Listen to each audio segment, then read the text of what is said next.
Question आपको दिया हुआ है, यदि दो समांतर श्रेणियों के प्रथम n पदों का अनुपात n पदों के योग का अनुपात, यदि दो समांतर श्रेणियों के प्रथम n पदों के योग का अनुपात 3n प्लस 1 संबंधित 7n प्लस 15 हो तो श्रेणी के 12वें पद का अनुपात बताइए। आपको 12वें पद का अनुपात बताना है। 12वें पद का अनुपात का मतलब 12वां पद आपका हो जाएगा श्रेणी में, जब आपको फार्मूला होता है a plus n minus 1 into D. अब n माइनस 1 करेंगे आप, मतलब 12 माइनस 1 करेंगे तो 11d आ जाएगा, मतलब a प्लस 11d का आपको पदों का अनुपात बताना है।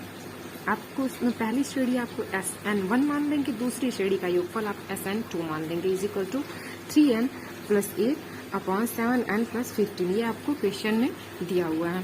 फॉर्मूला आपका होता है n पदों का योगफल n/2 2a।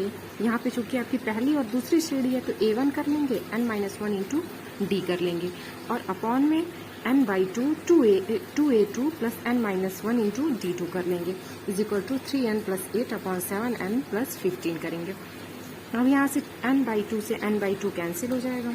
अब इज इक्वल टू आपका आ गया 2a1 प्लस यहाँ से 2a1 plus n-1 into d1 upon 2a2 plus n-1 into d2 is equal to 3n plus 8 upon 7n plus 15। अब यहाँ से हम n-1 का पहले मान, एक दूसरा मेथड, आपको n का मान निकालने के दो मेथड है यहाँ पे हम आपको बताएंगे।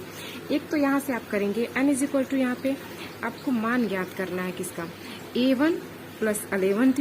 मतलब यहाँ से आपको मैंने बताया कि आपको 12वें पद का अनुपात आपको निकालना है, तो 12वें पद का मतलब हो गया a प्लस 11t। तो यहाँ पे a1 plus 11d1 upon a2 plus 11d2 is equal to आपको क्वेश्चन मार्क दिया। n इज इक्वल टू यहाँ पे 23 मैंने कैसे लिखा, इसके दो मेथड मैं आपको बताती हूँ। अब LHS में एंस, अभी मैंने आपको बताया था LHS आपका आया हुआ था a1 plus n-1/2 into d2 upon a2 plus n-1 upon d2 into d2। ये आपका LHS आया हुआ था।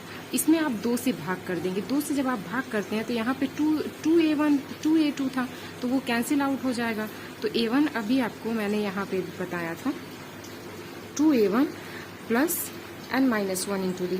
LHS और LHS के अंश और हर में, मीन अंश में भी और हर में भी आप 2 से भाग कर रहे हैं। 2 से भाग करेंगे तो ये 2 कैंसिल हो जाएगा, n-1/2 हो जाएगा, नीचे भी n-1/2 हो जाएगा। यही मैंने यहाँ पे किया हुआ है कि यहाँ से 2a1 था तो 2 कैंसिल आउट हो गया, यहाँ पे n-1 था तो n/2 into d1 upon b into d1 is equal to आपका a1 प्लस 11d2। मतलब कि आपको 12वां पद ज्ञात करना था, इसलिए a1 plus 11d1 upon a2 plus 11d2 आप कर लेंगे। अब यहाँ से आप n-1 का मान देख पा रहे होंगे, ये a1 ये भी है, a1 ये भी, इसको छोड़ देते हैं, ये d1 है, ये d1 इसको छोड़ देते हैं।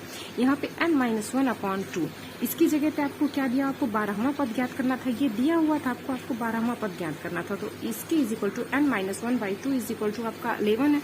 तो यहाँ से n-1/2 इज इक्वल टू 11 लिख लेते हैं, n-1 is equal to 22, n is equal to, ये माइनस इधर आएगा तो plus, n is equal to 23 हो जाएगा।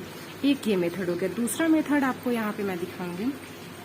आपका एक इक्वेशन यहाँ पे आया था 2a1 plus n-1 into D. कोई भी ऊपर वाला पद ले लें या आप नीचे वाला पद ले लें, उसको आपको किसके इज इक्वल टू दिखाना, a प्लस 11d। ऐसा कुछ आप रखिए कि ये इसके बराबर आ जाए। आप ये बस इमेजिन कर सकते हैं कि ये 2a है, यहाँ पे a है, मीन यहाँ से 2 कॉमन लिया गया है। तो n का कोई ऐसा मान रखें कि जिसमें से 2 माइनस, मतलब 1 माइनस करने के बाद 2 कॉमन लेने पर 11 आए। तो यहाँ पे आप 23, अगर आप सोच के शिफ्ट रखें यहाँ पे, तो n इज इक्वल टू 23 रखेंगे। n इज इक्वल टू 23 रखने पे 23 में से -1 करेंगे तो 22 में से जब आप हमने 2 को कॉमन लिए, यहाँ से भी 2 कॉमन लेंगे, यहाँ से भी 2 कॉमन लेंगे, 2 कॉमन लेने पे ये 11d हो जाएगा। इस तरीके से भी हम n का मान 23 रख सकते हैं। n इज इक्वल टू 23 रखने पर आपको इक्वेशन यही प्राप्त हुआ था, यहाँ से 2a1 plus n-1 into D. 2a1 n-1, ये आप यहाँ पे देख पा रहे होंगे 2a1 plus n-1 into D. अब यहाँ पे हम n का मान रख देते हैं। n का मान यहाँ पे हम 23 रख रहे हैं, n का मान 23 रख रहे हैं। तो 2a1 प्लस यहाँ से 23 - 1 इज इक्वल टू 22d। यहाँ से 2 हमने कॉमन लिया तो a1 प्लस 11d, d1 हो जाएगा यहाँ। अब ये आइए यहाँ पे हम देखते हैं, ये मान हमको प्राप्त हो गया 2a1 प्लस 22d1। अब यहाँ से हम 2 कॉमन लेंगे, वहाँ पे मैंने पहले ही कॉमन ले लिया था। यहाँ पे हम 2 जब कॉमन लेंगे तो ये 2 से ये 2 कैंसिल आउट हो जाएगा। 2 दोनों पदों में से कॉमन लेंगे तो यहाँ पे a1 बाई a2, ये प्लस 11d1, ये plus 11d2 is equal to हमारा आएगा। यहाँ से n का मान हमने 23 रख दिया है।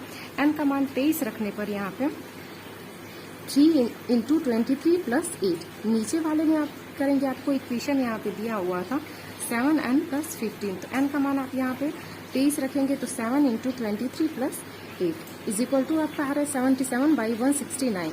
अब इसको कैंसिल आउट करेंगे तो ये 11 से डिवाइड करेंगे, 7 by 16, a1 plus 11d1 upon a2 plus 11d2 is equal to आपका आएगा 7 बाई 16। इसको अनुपात में लिखना है तो 7 अनुपात 16।